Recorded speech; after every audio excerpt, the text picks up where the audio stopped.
नमस्कार, मी संदीप चव्हाण आणि आपण पाहताय टॉप न्यूज मराठी. गेली 85 दिवस संपूर्ण महाराष्ट्रात म्हणजे 9 डिसेंबर पासून आज अखेर केवळ एकच विषय आणि त्याची चर्चा अगदी विधानसभेपासून ते गावातल्या पारावर कट्ट्यावर होत होती. आणि विषय होता संतोष देशमुख यांच्या हत्या प्रकरणाचा. आणि 9 डिसेंबरला जेव्हा संतोष देशमुख यांची निर्घृण हत्या करण्यात आली, त्याच दिवसापासून ते अगदी आजपर्यंत एका व्यक्तीचा राजीनामा मागितला जात होता. ही व्यक्ती म्हणजे साधीसुधी नव्हती, तर बीडचे एकेकाळचे पालकमंत्री आणि आताचे अन्न व पुरवठा नागरी मंत्री अर्थातच धनंजय मुंडे. पण या धनंजय मुंडेंना गेल्या 85 दिवसांपासून एकदा सुद्धा नैतिकतेचं दर्शन घडलं नाही. त्यांना नैतिकता भेटलीच नव्हती. नैतिकता कशाची खातात हे या धनंजय मुंडेंना माहीतच नव्हतं. पण का कुणास ठाऊक आज अखेर त्यांचं मन व्यथित झालं, त्यांना नैतिकतेचं दर्शन घडलं आणि मग त्यांनी त्यांचं स्वतःच्या राजीनाम्याचं दर्शन साऱ्या महाराष्ट्राला घडवलं. मी तर म्हणतो, खरंच मुंडे तुम्ही राजीनामा दिलात, थोर उपकार झाले. तुमच्या उपकाराची परतफेड कशी करायची हाच प्रश्न आता महाराष्ट्राला पडला असेल. आणि याच लाईव्ह वर माझ्या सोबत आहेत ज्येष्ठ राजकीय विश्लेषक हेमंत देसाई सर. तर टॉप न्यूज मराठीच्या या लाईव्ह मध्ये आपलं हार्दिक स्वागत.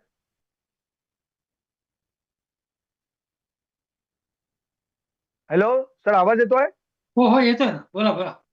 यस. आजची जी बातमी खरं तर अगदी 60-70 दिवसांपूर्वी यायला पाहिजे होती, ती आज आपल्या सगळ्यांच्या कानावर येऊन धडकली आणि ती म्हणजे धनंजय मुंडे यांचा राजीनामा. धनंजय मुंडेंनी नैतिकतेतून राजीनामा दिला असं राष्ट्रवादी पक्षाच्या प्रसिद्धी पत्रकात म्हटलंय.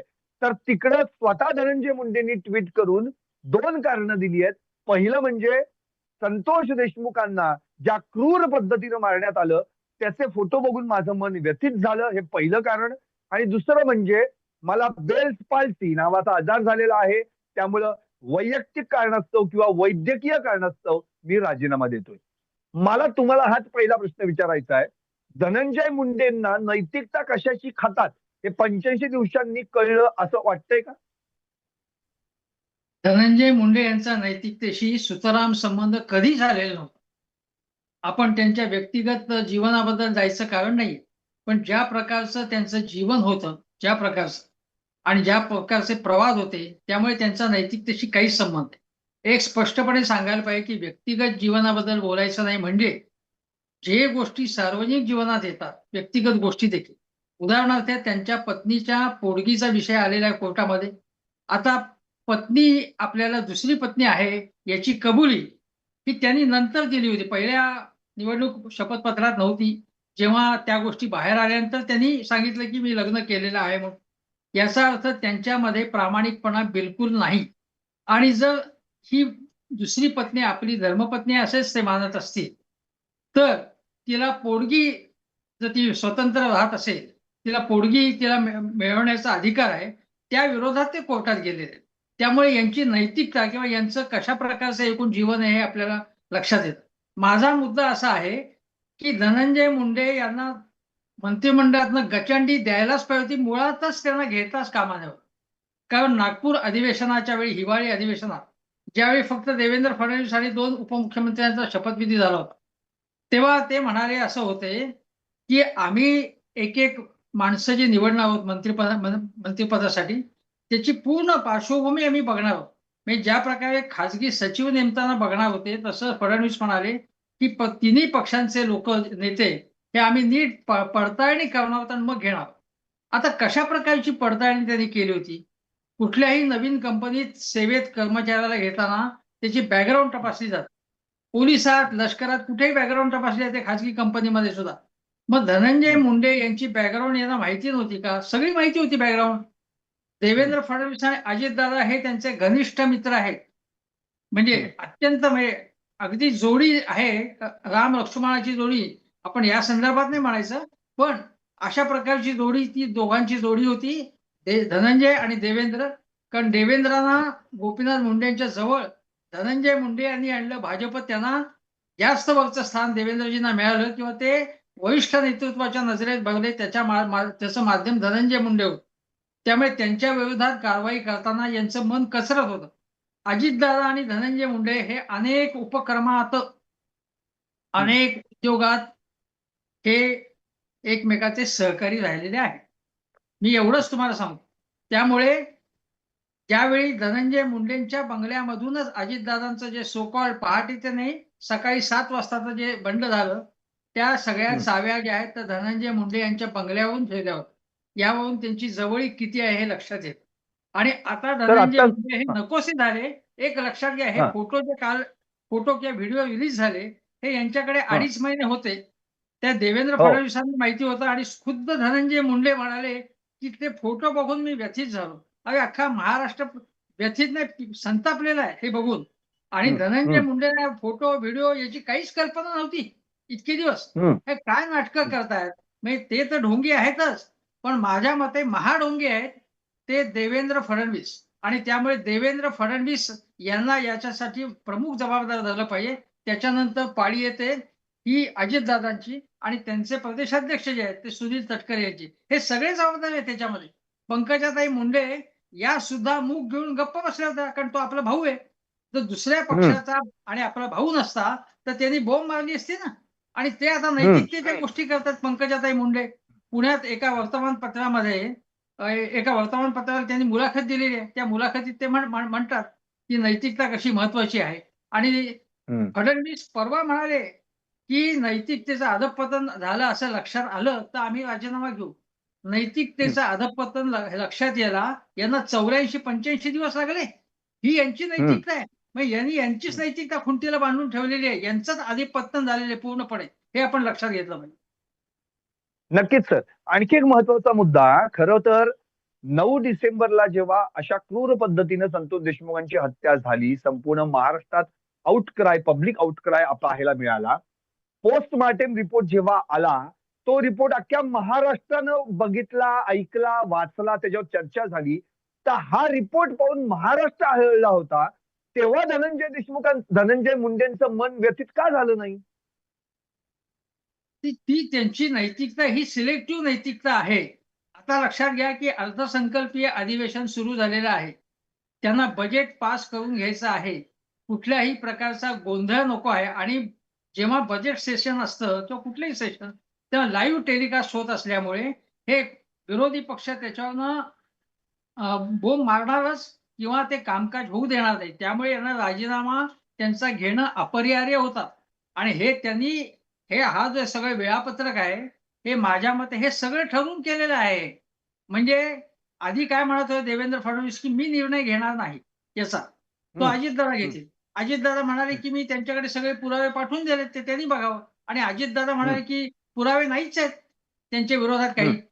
मग पुरावे हम्म, नाहीयेत तर आता म्हणतात, की नैतिकतेच्या आधारे राजीनामा घेतलाय. मग नैतिकता अगोदर का नाही तुम्ही नैतिकतेच्या आधारे राजीनामा मागितला? आणि हम्म, आता अत्यंत गंभीर गोष्ट अशी आहे, की बघा, वाल्मिक कराडला ते जे गुंड होते, ते हे सगळं अत्यंत विकृत प्रकार करत असताना, हत्या करताना नंतरचे. ते व्हिडिओ हम्म, कॉल वाल्मिक कराडला केला आणि वाल्मिक कराड यांच्या कम्युनिकेशनमध्ये होता धनंजय मुंडेंच्या. याचा अर्थ हम्म. धनंजय मुंडेंना याच्यातली प्रत्येक तपशील माहिती होता. आणि धनंजय बरोबर. मुंडे त्याला आलिंगन देतायत, त्याचे उपकार मानतायत. आणि यांनी स्वतः ट्विट केलं आहे, की वाल्मिकनी, की मी बीडमधला त्यांचा संपर्क कार्यालयाचा प्रमुख मी आहे, वाल्मिक कराड. तिथे हम्म, बॅनरवर हम्म, त्याचे सगळे फोटो, त्याच्या प्रचारामध्ये निवडणुकीच्या धनंजय मुंडेंच्या, त्यांच्या शेजारी त्यांचे फोटो होते, वाल्मिक कराडचे फोटो होते. त्यामुळे हे प्रत्येक हम्म, गोष्ट एका ताटात जेवणारे हे लोक आहेत. आणि आता वाल्मिक कराडचा बळी देणार, त्याचा तरी बळी देणार कारण मला माहित नाही. या सगळ्या लोकांना फासावर लटकवलं पाहिजेच. पण धनंजय मुंडे जेव्हा म्हणतात, की जे जबाबदार असतील त्यांना फासावर लटकवलं पाहिजे, याचा अर्थ त्याचा माझ्याशी काहीही संबंध नाही, असं ते हम्म, म्हणतायत. आणि यांचा मंत्रिमंडळातनं राजीनामा घेतल्यानंतर माझ्या मते त्यांची आमदारकी तर जायलाच पाहिजे. पण तेवढंच नाही, त्यांच्या विरोधात सहआरोपी झाले पाहिजेत. त्यांच्या विरुद्ध गंभीर गुन्हे नोंदवले पाहिजेत. तुम्ही अगोदरच्या अनेक केसेस घ्या, की ज्यामध्ये कटक कारस्थानात एखादी व्यक्ती प्रत्यक्ष किंवा अप्रत्यक्ष सहभागी असेल, तर त्यांना सह आरोपी घेताना मुख्य आरोपपत्रात सुद्धा त्यांचा उल्लेख असतो. पण आता स्पष्ट असं दिसतंय, की एक तर वाल्मिकच्या विरोधातले एक 2 कलम गंभीर त्या गुन्ह्याची कलमं त्याच्या विरोधात वापरण्यात आलेली नाहीयेत, असा आक्षेप घेण्यात आलाय आणि आता धनंजय मुंडेंचं तर त्याच्याशी काही संबंध नाहीये, असं सांगितलंय. आता राजीनामा घेतला ना, आता गप्प बसा तुम्ही. वास्तविक गप्प न बसता धनंजय मुंडेला त्याच्यात गोवलं पाहिजे आणि धनंजय मुंडेला गोवलं म्हणजे त्याचा संबंध आहेच धनंजय मुंडेंचा याच्यामध्ये आणि धनंजय मुंडेंचा हा संबंध असेल, तर या ही जी लिंक आहे सगळी, ही केवळ तिथे संपते असं नाही. म्हणजे धनंजय मुंडे, वाल्मिक कराड, घोले वगैरे एवढी स्टोरी होती का? माझ्या मते ही महाटोळी असणार आणि याचा राष्ट्रवादी काँग्रेस पक्षाशी संबंध आहे. हे आपण लक्षात घेतलं पाहिजे. कारण अजितदादांना या गोष्टी काहीच माहीत नसतील. म्हणजे तिथे हजारो कोटी रुपयांचा फ्रॉड होतोय, वाटेल ते व्यवहार होत आहेत.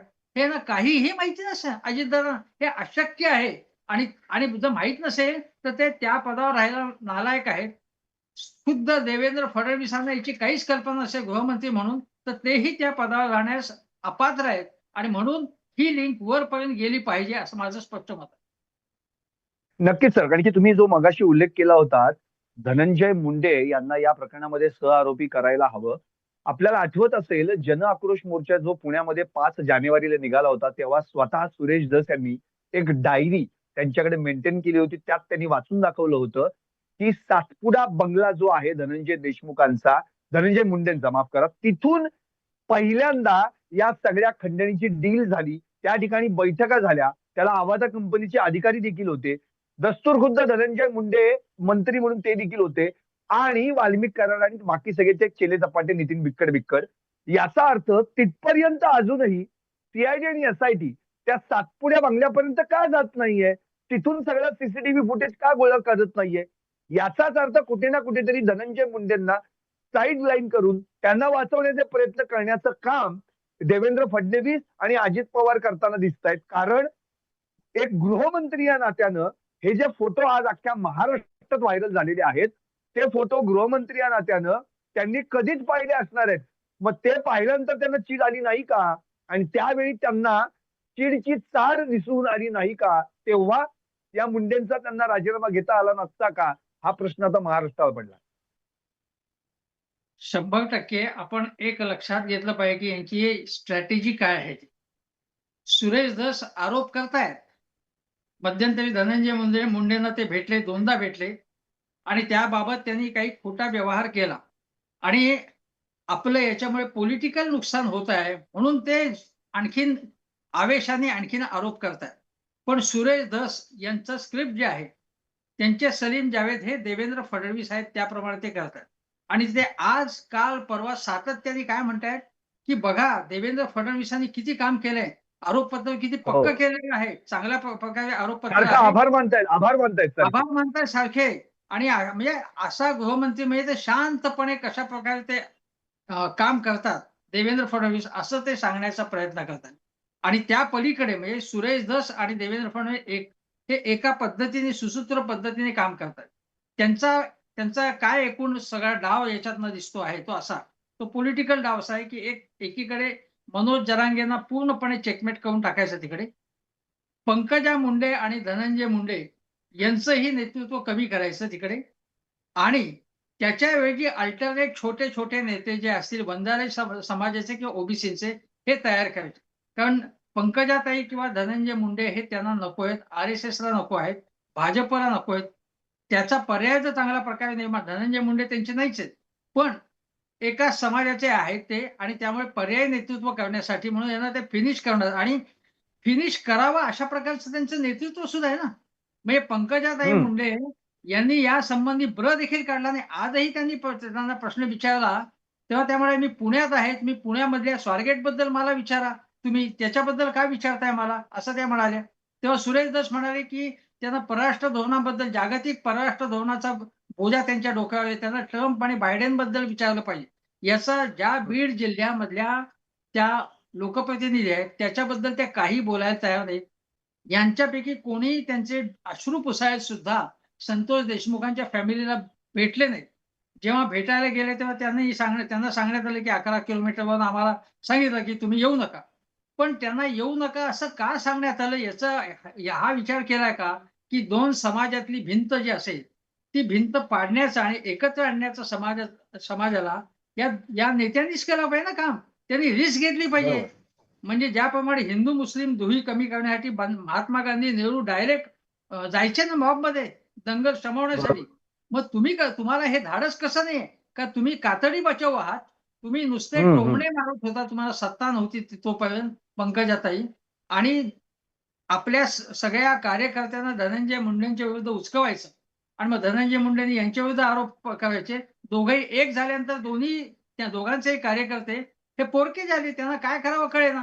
पण त्यांना सत्ता पाहिजे. सत्तेशिवाय दुसरं काही कळत नाही. पण मुद्दा असा आहे, की सुरेश धस यांना मनोज जरांगे यांच्या विरोधात पर्याय म्हणून उभं करायचं, असं यांचा पूर्ण डाव आहे. मराठा समाजाचा नेता म्हणून. आणि त्याच वेळी ओबीसी हा आमचा डी असं म्हणत पंकजाताई एकीकडे धनंजय मुंडे यांना नामोहरम करायचं, पंकजाताईंना बाजूला करायचं. आणि आता लक्षात आलेलं आहे त्यांच्या, की हे फोटो रिलीज केल्यानंतर हे फोटो पद्धतशीरपणे अधिवेशनाच्याच काळामध्ये रिलीज करण्यात आले. हे फोटो इतके दिवस त्यांच्याकडे होते. अजूनही काही होते. त्यांच्याकडे मटेरियल असू शकेल. ते हो, हो. त्यांच्या कार्यक्रमानुसार, त्यांच्या स्क्रिप्टनुसार ते रिलीज करणार आहेत. आणि याचं बघा त्याच वेळी हा जेव्हा प्रश्न महत्त्वाचा झाला, तेव्हा यांनी काय केलं, की अबू आझमीला बोलायला सांगितलं, की हं. औरंगजेबाबद्दल बोल. अबू आझमी हा नालायक माणूस आहे, हे मीच सांगतोय. हं. पण तो मुद्दा उपस्थित करून या मुद्द्याकडनं लक्ष भरकटवायचं असा यांचा पद्धतशीर डाव आहे. हे इतके लोक आहेत, इतके बदमाश लोक आहेत, इतके ढोंगी लोक आहेत आणि लोकांना इतके गंडवतात ते, पण लोक गंडतात याच्यामधनं माध्यमातनं हे आपण बघतोय. नक्कीच सर. मगाशी तुम्ही पंकजा मुंडेंबद्दल सांगितलं. त्या येतात पुण्यामध्ये आणि त्यांना जर विचारला प्रश्न बीडचा, तर त्या म्हणतात की पुण्याबद्दल बोला. पण आता त्यांची एक थोड्या वेळापूर्वी एक प्रतिक्रिया आली, की धनंजय मुंडेंनी मंत्रिपदच स्वीकारायला नव्हतं पाहिजे होतं. ते स्वीकारल्यानं बघा पुढे हा सगळा त्रासच झाला नसता. बघा म्हणजे कशी कातडी बचावची भूमिका या ठिकाणी चालू आहे आणि कसं राजकारण बहीण भावाचं चालू आहे. ते आता त्या बिटवीन द लाईन्स अशा ते काही कमेंट्स करतात त्या. हां. त्यांची अनेक वाक्य अशी आहेत, ते धनंजय मुंडेंवरती टीकाही करायची त्यांना, पण थेट टीका करण्याचं धाडस नाही. थेट टीका करण्याचं धाडस त्यांनी दाखवायला पाहिजे. ते काही त्यांच्या पक्षातले नाहीत. जरी महायुतीमधले असले, सुरेश धस दाखवतायत ना धाडस. निदान ते खरंय. धाडसही दाखवतायत. फडणवीसांचा भले उपयोग करतायत. पण तुम्हाला बोलायचं तुम्ही का बोलत नाही आपल्या भावाच्या विरुद्ध? आणि त्या म्हणतात, की खरंय. प्रत्येकाने आपलं खाजगी चरित्र किंवा एकूण प्रतिमा सांभाळली पाहिजेत. चुकीची कामं करता कामा नयेत. आणि मग तो धनंजय मुंडे चुकीची कामं करतो आहे. बहीण म्हणून त्याला योग्य दिशा देण्याचं काम किंवा तू बा चुकीचं करतोय हे सांगण्याचं काम माझं आहे. तू बहीण म्हणून सुद्धा करत नाहीयेस त्यांचं काम. तुम्ही करत नाहीत. तुम्ही लाडक्या बहीण आहात ना त्याच्या. मग तुम्ही का करत हं. नाहीत? उलट त्या सभेमध्ये त्यांनी सांगितलं, की वाल्मिक करार हा कसा जवळचा आहे त्याच्याशिवाय त्यांचं कामही होऊ शकत नाही. म्हणजे धनंजय मुंडेंना हो. अप्रत्यक्षपणे एक्सपोज करत होत्या त्या त्यावेळी. पण तेव्हा त्याचा हं. अर्थ लोकांच्या लक्षात आला नाही. नंतरच्या घटनांनी लक्षात आलं. आणि संतोष देशमुखची हत्या झाल्यानंतर जेव्हा मीडियाने हे प्रकरण लावून धरलं, त्यानंतर देखील पंकजाताई मुंडे जाग्या झाल्या नाहीत. माझं असं म्हणणं आहे, की या इतक्या गंभीर प्रकाराबाबत एकनाथ शिंदेच्या नेत्यांपैकी फक्त प्रताप सरनाईक यांनी राजीनाम्याची मागणी केली धनंजय मुंडेंच्या. बाकी एकनाथ शिंदे किंवा कोणीही बोलले नाही. तुम्ही म्हणताय ना, की आम्ही हिंदुत्व पुढे नेतो आहे. मग हिंदुत्वामध्ये अशा प्रकारे निर्घृण कोणाची हत्या करावी असं असं बसतं का त्याच्यामध्ये? याच्यामध्ये औरंगजेबाने संभाजी महाराजांची जी अत्यंत निर्दयपणे हत्या केली, ते जेवढं भयानक आहे, त्याच्याशी तुलना नाही. पण हे तसंच भयानक आहे ना. याच्यामुळे तुमच्या हृदयाला पाझर का फुटत नाही? जितेंद्र आव्हाडांनी बरोबरच केलं. एक दगड आणला आज, काल साखळदंड आणले.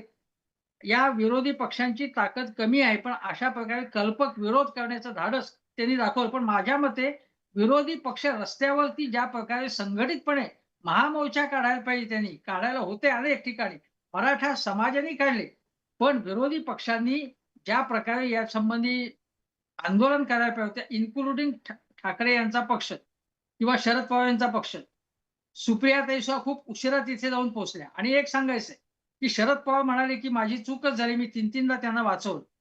म्हणजे तुम्ही त्यांना वाचवलं त्याच्यातनं हा एक भस्मासूर तयार झाला ना एक प्रकारचा. हं, भस्मासूर म्हणा हं, किंवा हं. काय म्हणा हा धनंजय मुंडे हे काय प्रकरण आहे? हे धनंजय मुंडेंसारख्या नेते काय उद्योग करत होते? हे राष्ट्रवादी काँग्रेस एकसंध होती तेव्हा तुम्हाला माहित नव्हतं? म्हणजे शरद पवार सुद्धा त्याच्यामध्ये दोषी आहेत. सुप्रियाताई उशिरा तिकडे गेल्या. चांगली त्यांनी लावून द्यायला आजही पत्रकार परिषद चांगली घेतली. पण त्याच्या अगोदर त्या तिथे का गेल्या नाहीत? हाही प्रश्न लगेच धावून जायला पाहिजे होतं. त्या गेल्या नाहीत आणि त्यांच्या पक्षाने या अपप्रवृत्ती जोपासल्या. त्यांना मोठं होऊ दिलं. हे लक्षात घेतलं पाहिजे. त्यामुळे याबाबत शरद पवारांकडे सुद्धा दोष जातो, असं मला ठामपणे वाटतं. नक्कीच. तर राजीनामा घ्यायला एवढा वेळ का लागला? हा प्रश्न खरं तर अजूनही अनुत्तरितच आहे. म्हणजे मला जसं तुम्ही मगाशी म्हणालात, की फोटो काल व्हायरल झाले, म्हणून त्यांचा लगेच तात्काळ राजीनामा घेतला, तर ते तसं काही नाहीये. हे प्री प्लॅन्ड आहे. हे सगळं ठरलेलं आहे. कधी कुठली वस्तू बाहेर काढायची आणि कधी कुणाला बरोबर आपल्या जाळ्यात अडकवायचं, हे सगळे प्रयत्न यांचे ठरलेले आहेत. प्रश्न आता आणखी एक महत्त्वाचा उभा राहतो, की धनंजय मुंडेंना या प्रकरणामध्ये सहआरोपी करणं, यासाठी आता विरोधकांनी किमान जोर लावायला हवा. कारण आता मात्र ते मंत्रिपदावर नाहीयेत. ते मंत्रिपदावर नसल्यानं आता आणि मुळातच चार्जशीट दाखल झाल्यानं खटला देखील आता सुनावणी देखील सुरू होणार आहे. त्यामुळे तसा आता धनंजय मुंडेंचा कुठे या ठिकाणी त्यांचा आपण एक हात म्हणू असं म्हणता येणार नाही किंवा ते काहीतरी याच्यात कार्य करतील. पण आता संधी आहे, की धनंजय मुंडेंविरोधात या केसमधले जे सहआरोपी आहेत त्यांना सहआरोपी करून सातपुडा बंगल्यावरची जी सगळी माहिती आहे ती बाहेर काढून धनंजय मुंडेंना देखील या प्रकरणामध्ये आणणं हे अत्यंत महत्वाचं आणि सुरेश धस यांनी तशी मागणी देखील आज केलेली आहे. हे तुम्ही म्हणताय ते अत्यंत योग्य आणि बरोबर आहे. परंतु विरोधी पक्ष बघा, एक राजीनामा झाल्यानंतर 1-2 दिवसात हे प्रकरण ते शांत करतील. विरोधी पक्ष सुद्धा रोहित पवार स्वतःच म्हणाले ना, विरोधी पक्ष पुरेसा आक्रमक नाहीये. जितेंद्र आव्हाड प्रयत्न करतायत, काही सुप्रियाताई करतायत. पण ज्या प्रकारे संपूर्ण महाविकास आघाडी म्हणून विधानसभेमध्ये आणि बाहेर ज्या प्रकारे प्रयत्न व्हायला पाहिजे, तसे प्रयत्न होताना दिसत नाहीत. आज तुम्ही लक्षात घ्या, की आज विरोधात जर भारतीय जनता पक्ष असता किंवा महायुती असती, भारतीय जनता पक्षच केवळ एक जरी विरोधात असता, तरी त्याने आकाश पाताळ एक केलं असतं. अनिल देशमुखांच्या प्रकरणामध्ये काहीही सिद्ध झालं नाही. एका पोलीस कमिशनरला त्यांनी सांगितलं मुंबईच्या, की "तू 100 कोटी रुपये हे रोज घेतायत." अशा प्रकारचा आरोप कर. आणि मग जेव्हा विचारलं आयोगाने, तेव्हा ते म्हणाले, की "माझ्याकडे काहीच पुरावा नाही. मी ऐकलं हे म्हणून."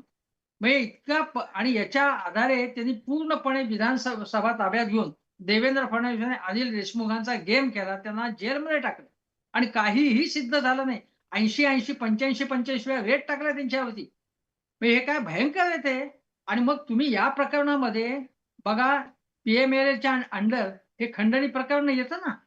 मनमोहन सिंग यांच्या काळामध्ये हा कायदा झालेला आहे आणि या हम्म. कायद्याचा उपयोग करून तुम्हाला नक्कीच धनंजय मुंडेंचं तुम्ही जे उदाहरण केलं सातपुडा बंगल्याचं, पण सह्याद्री गेस्ट हाऊसवरती हार्वेस्टरवाले जे होते, हार्वेस्टरचं जे हो, अनुदान हो. होतं पंढरपूरचे शेतकरी, हो. ते तिथे भेटले होते आणि त्याचा व्हिडिओ उपलब्ध आहे. आणि स्वतः धनंजय मुंडे म्हणतात ते मला वाटतं हे कराड आणि बाकीचे लोक आहेत. हां, तुम्ही बघा हं. काय ते काय तो व्यवहार करायचा तो. अशा आशयाचं उद्गार धनंजय मुंडे तिथे सांगतायत. सह्याद्री गेस्ट हाऊस सरकारचं आहे. अशा ठिकाणी असे व्यवहार जो होतायत आणि किती प्रकरणं आहेत. कृषी मंत्री म्हणून जे ऑनलाईन च्या माध्यमातून पैसे जमा करायला पाहिजे होते शेतकऱ्यांच्या खात्यात. त्याच्या उलट कृषी साहित्य तुम्ही तुमच्या पंटरकडनं घेतलं. त्याच्यामध्ये तुम्ही या लोकांनी पैसे खाल्ले. आणि किती अनेक प्रकरण पीक विम्याचं प्रकरण. ते पीक विम्याचं प्रकरण जेव्हा सुप्रियाताईंनी लोकसभेत मांडलं, तेव्हा शिवराज सिंग चौहान म्हणाले, की "गंभीर आहे आणि हे आम्ही चालून देणार हो. नाही. आम्ही त्याच्यावरती कडक कारवाई करू." कुठे काय कारवाई केली त्यांनी? म्हणजे आणि पालकमंत्री म्हणून अजितदादांना याची कल्पना नाही का? अजितदादा हे विरोधी पक्षात असताना काय पद्धतीने बोलत होते. आता तुम्ही तुमच्या तुमच्या डोळ्यादेखत हे सगळे प्रकार चालतायत. महापुरुषांचा अपमान चाललेलाच आहे. त्यावेळी विरोधात असताना ते म्हणायचे, की हा महापुरुषांचा अपमान महाराष्ट्र खपवून घेणार नाही.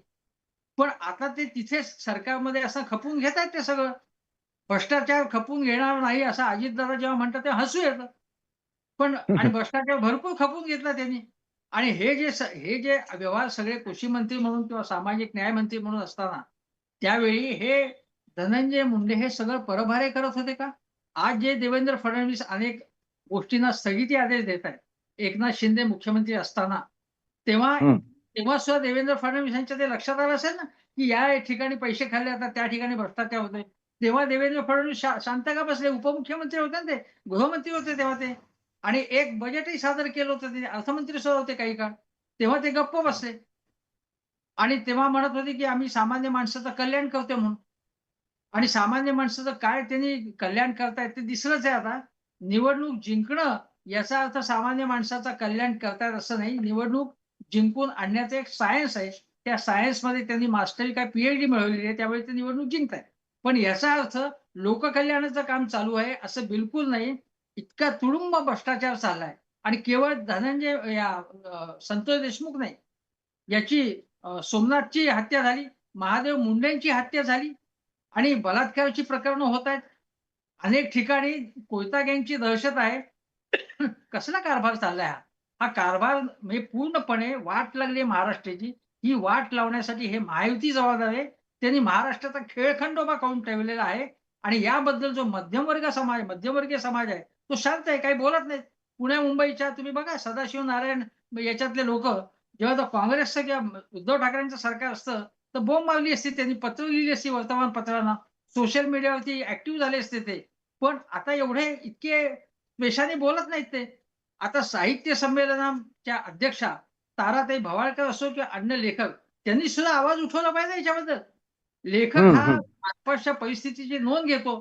त्यांनी कलाकारांनी सुद्धा याचा निषेध केला पाहिजे. पत्रकं काढली पाहिजेत. वेगवेगळे असोसिएशन्स आहेत त्यांनी पत्रकं काढली पाहिजेत. कलावंतांच्या संघटनांनी, लेखकांच्या संघटनांनी पत्रक काढलं पाहिजे. याचा निषेध केला पाहिजे. आवाज उठवला पाहिजे. पण हे होताना दिसत नाही.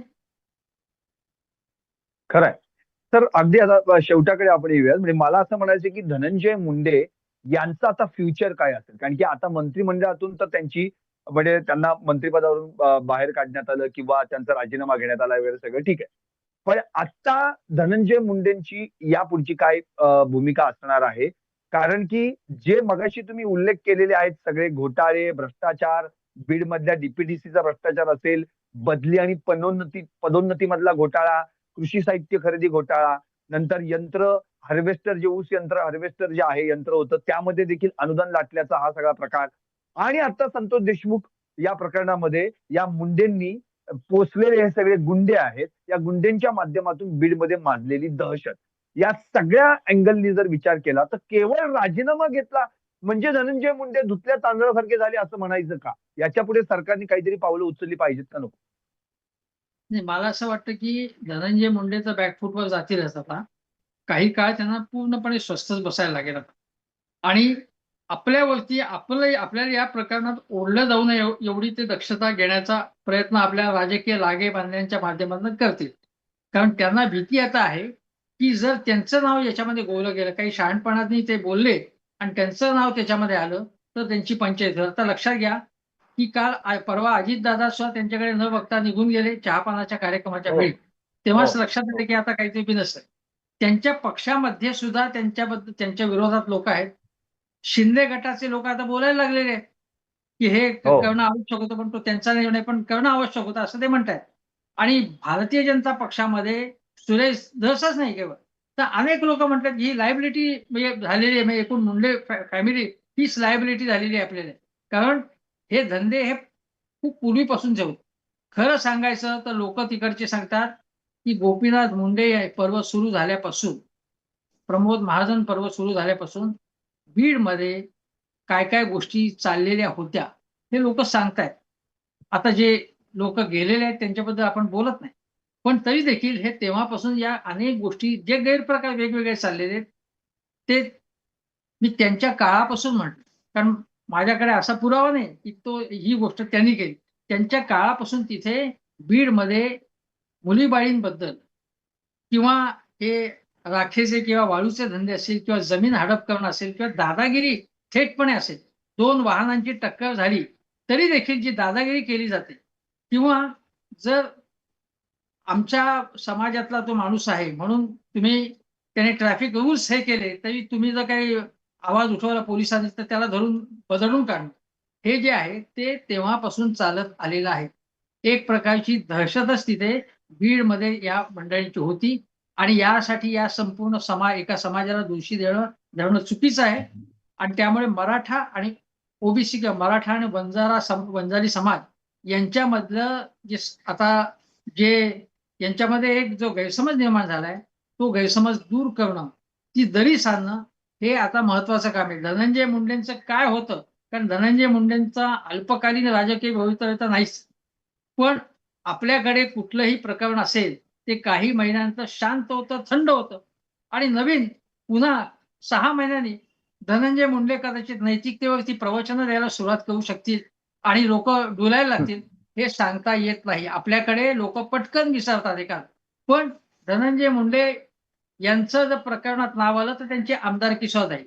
पण आता सामाजिक संघटनांनी किंवा आरटीआय ऍक्टिव्हिस्टनी ही प्रकरणं काढून किंवा अंजलीताईच केवळ नाही, अन्य लोकांना सुद्धा पुढे आलं पाहिजे आणि त्यांच्या विरोधातली माहिती खडून जर त्यांचं नाव कुठल्याही प्रकरणामध्ये जर असेल आणि जर सिद्ध करता येणारा पुरावा असेल तर त्यांची आणि त्याला शिक्षा होणार असेल 2 वर्षापेक्षा जास्त, तर त्यांचं आमदारकी सुद्धा उद्या धोक्यात आल्याशिवाय राहणार नाही. पण धनंजय मुंडे यांचं तूर्तास भवितव्य संपलेलं आहे. आपण असंख्य पाप केल्यानंतर सुद्धा आपलं काहीही होत नाही. हा जो आत्मविश्वास त्यांचा होता आणि आज त्यांनी आपला राजीनामा आपल्या सेक्रेटरीच्या मार्फत दिला. राजीनामा द्यायला सुद्धा तुम्ही गेला नाही. हा काय उन्मत्तपणा नाही का? तुम्ही स्वतः जायला पाहिजे राजीनामा द्यायला. तुम्ही का गेला नाही? सेक्रेटरीच्या मार्फत राजीनामा पाठवता आणि कालपर्यंत तुम्ही जर इतके ठणठणीत होतात, विधानसभेमध्ये जात होतात, पत्रकारांशी बोलत होतात, आमदारांशी बोलत होतात, हास्यविनोद चालू होते आणि अचानकपणे तुमची प्रकृती खराब झाली आणि म्हणून तुम्ही राजीनामा देताय आणि तुम्ही नैतिकतेचा काही उच्चार करत नाही आणि अजितदादा मात्र नैतिकतेच्या मुद्द्यावर राजीनामा द्या असं म्हणतात. हे इतकं हास्यास्पद आहे आणि इतकं संतापजनक आहे, की मुळात इतकी निर्दयीपणे हत्या झाल्याचं माहीत असूनही 2.5 महिने या सरकारमध्ये ज्यांची सदसद विवेक बुद्धी जागृत असेल, मी जर मंत्री असतो स्वतः त्याच्यात, तर मी म्हटलं असतं मला हे सहन होत नाही, मी राजीनामा देतो. माझा काही संबंध नाही. पण हे संतापजनक आहे. असं एकाही माणसाने त्यामध्ये उच्चारलं सुद्धा नाही. या सगळ्यांना केवळ सत्ता प्रिय आहे. आता धनंजय मुंडेचा बळी एकदा दिला, तर राष्ट्रवादी अजित पवार गट मोकळा होईल. त्यांना धनंजय मुंडेंचाही विसर पडेल. धनंजय मुंडे पोरके होत नाही. त्यांना कोणी विचारणार सुद्धा नाही आता काही दिवस. पण यांचा अलबेल आहे. यांना खुर्ची खुर्ची टिकली की बास. एकनाथ शिंदे टोमणा मारलाच होता अजितदादाला, की खुर्ची टिकली की बास तुमची. आणि अजितदादा म्हणाले, की तुम्हाला खुर्ची तुमची मुख्यमंत्री पदाची टिकवता आली नाही. म्हणजे खुर्चीच्या शिवाय यांना दुसरं काहीही पडलेलं नाहीये. खुर्ची सम्राट किंवा खुर्ची सम्राट हे सगळे काँग्रेसवाले होते, असं जे लोक म्हणत होते, तेही याच प्रकारचे आहेत. यांना सत्तेशिवाय आणि स्वार्थाशिवाय, संधी साधूपणाशिवाय कुठल्याही नीतिमूल्यांशी, खरं तर कुठल्या मूल्यांशी काही पडलेलंच नाहीये. त्यांना फक्त पैसा दिसतोय आणि आपली सत्ता दिसते.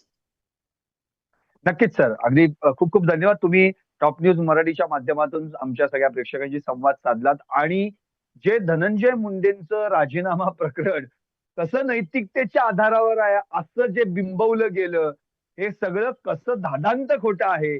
कसं संतोष देशमुख यांची जी हत्या झाली आणि त्याचे जे अत्यंत क्रौर्य दाखवणारे फोटो बाहेर आल्याचं टायमिंग या सगळ्यांनी साधलं. हे देखील आपण आपल्या या सगळ्या मुलाखतीतून स्पष्ट केलं. पण एक महत्वाचा मुद्दा सर जो अगदी मी तुमच्यासह सगळ्या महाराष्ट्राशी शेअर करतो तो म्हणजे हाच, की जसं तुम्ही मगाशी म्हणालात, की कितीही कुणी किती पापं केली तरी एक ना एक दिवस त्याच्या पापाचा घडा भरतो.